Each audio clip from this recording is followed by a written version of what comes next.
Who is ready to talk about how to run a spectacular school talent show?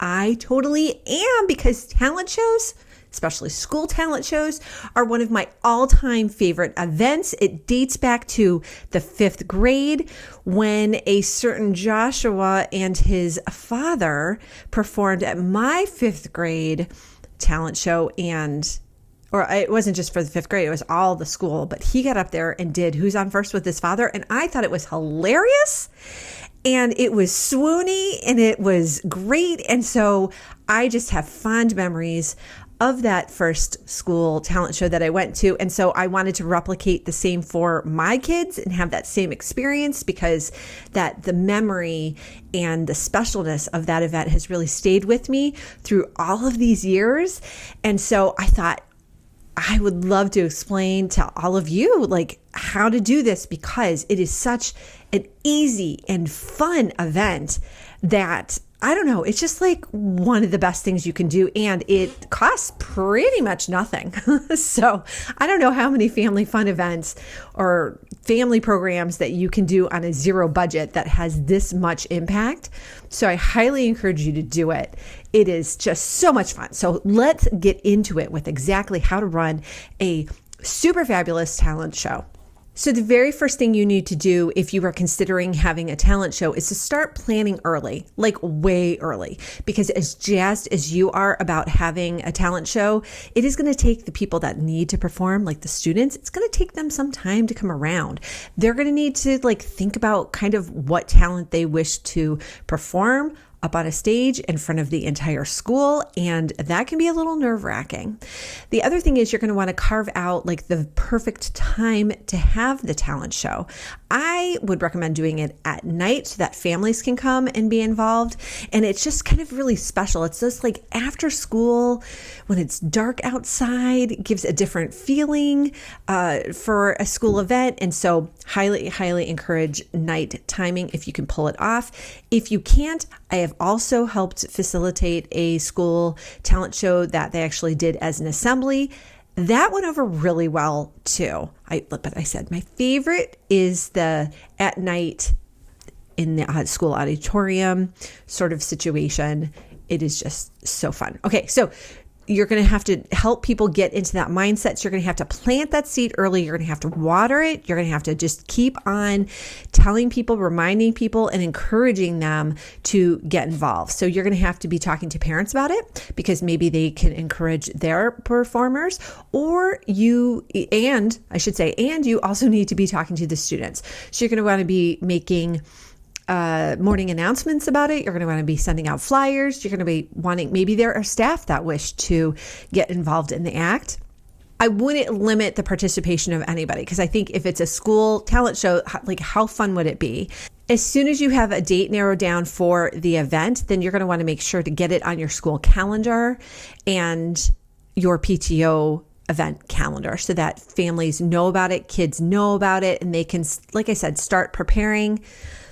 Now, when you are asking people to commit to performing, you're going to want to track some information just right away. It'll make your life so much easier for coordinating everything. So you're going to want to, of course, get their name and their contact information. You're also going to want to get what talent or what kind of performance they're going to be doing, and then an estimation of the time of their performance, along with any equipment or music that's needed. Your AV department might be able to pull together a set list for you so that you don't have to worry about the accompanying music. I know mine was very fabulous. Last time I did a talent show, they actually pulled instrumental tracks for the performances so that we had it on autoplay. I just gave them a set list. It was just really easy. So you want to collect all that information so you can put together a set list. In addition to the AV department, who's going to need it to know where to, especially if you're having it in the school auditorium, they're going to need it for the music and the sound, but also different lighting might be needed for different performances. So they're going to want to be prepared to make those adjustments and know what they have to do next and know what they have to do when. Your MC is going to really need to have this information. You're going to want to get all of the information in a basic spreadsheet so that you can just print it out, make several copies of it, and give it to your MC early so they can prepare like the filler kind of words that they're going to need in between acts. The first school talent show that I helped coordinate, our fabulous principal was the MC, and she really can talk off the cuff and doesn't need much preparation, but you're going to have to check in with whoever you choose to act as your MC to see what they need. If you don't have someone who like immediately pops up and you're like, oh my gosh, yes, they would be fabulous. And you're going to want to pick somebody with a lot of energy and who has good public speaking skills so that they won't be fumbling over their words like I sometimes do, and who can make maybe funny jokes and just be like engaging, because that'll make the whole event seem more fun. If you have someone up there who is like Bueller,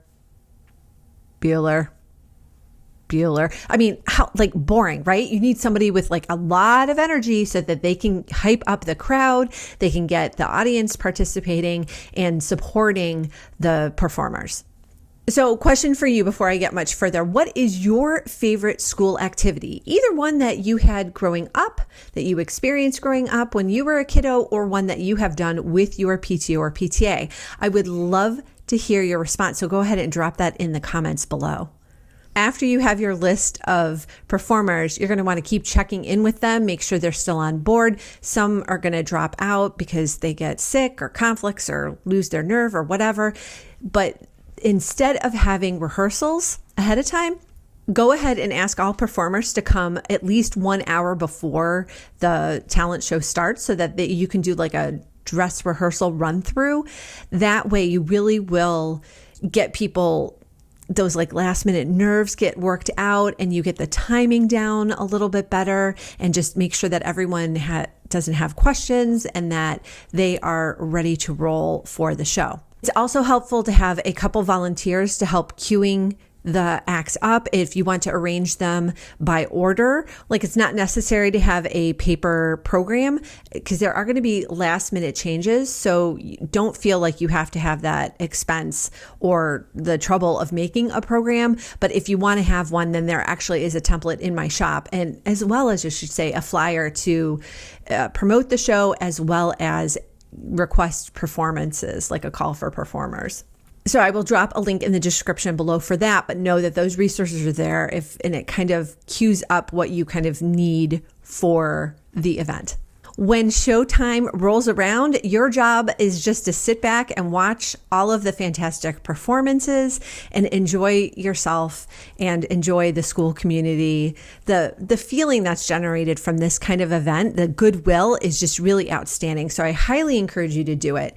And I've only ever planned the school talent shows as strict family fun events, but it is possible to make this into a bit of a fundraiser. It's not going to be a huge moneymaker.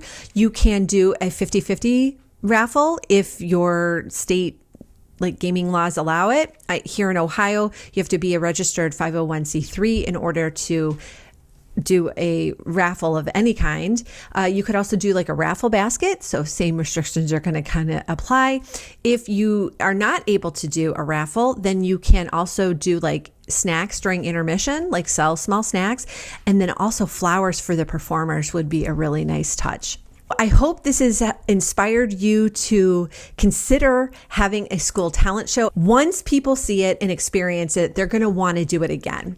So that I know that this exact thing happened with my own children. So I was doing one for the lower elementary school, and my older son said, oh my gosh, this was so much fun. Like after the show, he goes, can we do this at my school next year? And he was actually headed to junior high. And so I was like, sure. So that was the case where we did it during the day as an assembly, because the principal didn't think we were going to have enough buy-in for families to come at night, because you do want support for the students. So since that middle school age is like super funky, you might want to consider that option. Other than that, I just encourage you to host a school talent show and just enjoy what a fun event it is. I hope you enjoyed this video and you will join me for the next one. Want even more guidance on how to be a stronger leader so you can run a better PTO or PTA? All of these resources and more are waiting for you at ptoanswers.com.